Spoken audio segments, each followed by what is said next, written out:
Hello viewers, আসসালামু আলাইকুম। মেসেঞ্জারের notification sound কিভাবে পরিবর্তন করবেন আজকের ভিডিওতে আমরা সেটা দেখব। সবার আগে আপনারা মেসেঞ্জার ওপেন করুন। এখানে উপরে হাতের বাঁ সাইডে এই 3 লাইন আইকনে ক্লিক করুন। এখানে দেখেন একটা চাকার মতো চিহ্ন দেওয়া আছে, এই আইকনে আপনারা সবাই ক্লিক করবেন। এবার একটু নিচে স্ক্রল করে চলে আসুন। এখানে একটা অপশন দেখতে পাবেন, নোটিফিকেশন অ্যান্ড সাউন্ডস। এই অপশনে আপনারা সবাই ক্লিক করবেন। এখন দেখেন এখানে একটা অপশন আছে, কাস্টমাইজ নোটিফিকেশন।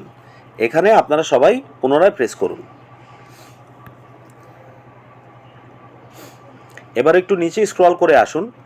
এখানে একটা অপশন দেখতে পাবেন, রিংটোন। এই অপশনে আপনারা সবাই ক্লিক করবেন। এখন দেখেন আপনার মোবাইলে থাকা যতগুলি রিংটোন আছে এগুলি সব নোটিফিকেশনের রিংটোন।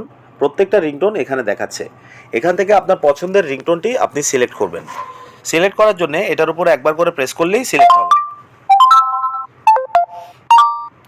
ধরুন আমি এই রিংটোনটি সিলেক্ট করছি, সিম্পল। এখন এটার উপরে একবার প্রেস করব।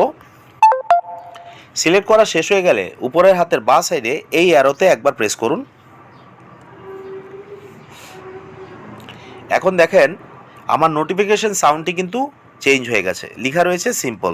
আপনারা খেয়াল করছেন তো ভিউয়ার্স, আশা করি বুঝতে পেরেছেন যে মেসেঞ্জারের নোটিফিকেশন সাউন্ড বা রিংটোন কিভাবে চেঞ্জ করতে হয়। ভিডিওটি যদি আপনাদের কাজে এসে থাকে তাহলে অবশ্যই লাইক, কমেন্ট এবং সাবস্ক্রাইব করবেন।